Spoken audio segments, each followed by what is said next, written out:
சூப்பரான டேஸ்டியான உளுந்து சாதங்க. இதை செய்யலைன்னா கண்டிப்பாக ஃபீல் பண்ணுவீங்க. 3/4 டம்ளர் உளுந்துக்கு பார்த்தீங்கன்னா ஒரு அரை ஸ்பூன் வெந்தயமும் அரை ஸ்பூன் ஜீரகத்தையும் சேர்த்து நல்லா வறுத்துக்கோங்க. 1 டம்ளர் ரைஸ் எடுத்தீங்கன்னா அதை நல்லா வாஷ் பண்ணிவிட்டு இந்த உளுந்தோடு சேர்த்துக்கோங்க. 10 பல்லு பூண்டு, கொஞ்சோண்டு பெருங்காயம், தேவையான அளவு உப்பு, 2 கைப்பிடி தேங்காவை போட்டுக்கோங்க. கருவேப்பிலையை கொஞ்சம் உருவி போட்டுக்கோங்க. நல்லா வேக வச்சு எடுத்து நல்லெண்ணெய் ஊற்றி சாப்பிட்டிங்கன்னா மணக்க மணக்க செம சூப்பரான உளுந்து சாதம் ரெடி.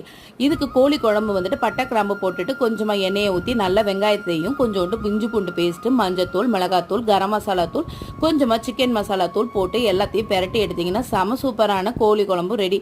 இதுக்கு ரொம்ப ஆப்டாக பார்த்தீங்கன்னா மட்டன் குழம்பு தாங்க செமையாக இருக்கும்னு சொல்லுவாங்க. ஆனால் சிக்கன் குழம்பு எந்த குறைவும் இல்லை, அவ்வளோ சூப்பராக இருந்துச்சு. இந்த மாதிரி செஞ்சு என்ஜாய் பண்ணுங்கள் ஒரு முறையாவது. பிரியாணின்னு ஏங்க பிரியாணி பின்னாடி ஓடணும். இதை மாதிரி ஆரோக்கியமான உணவாகவும் நல்ல டேஸ்டியஸாகவும் கொஞ்சம் வித்தியாசமாகவும் செஞ்சு சாப்பிட்லாமே. ஓகே ஃப்ரெண்ட்ஸ், என்னோட சேனல் சப்ஸ்கிரைப் பண்ண மறந்துடாதீங்க. பாய்.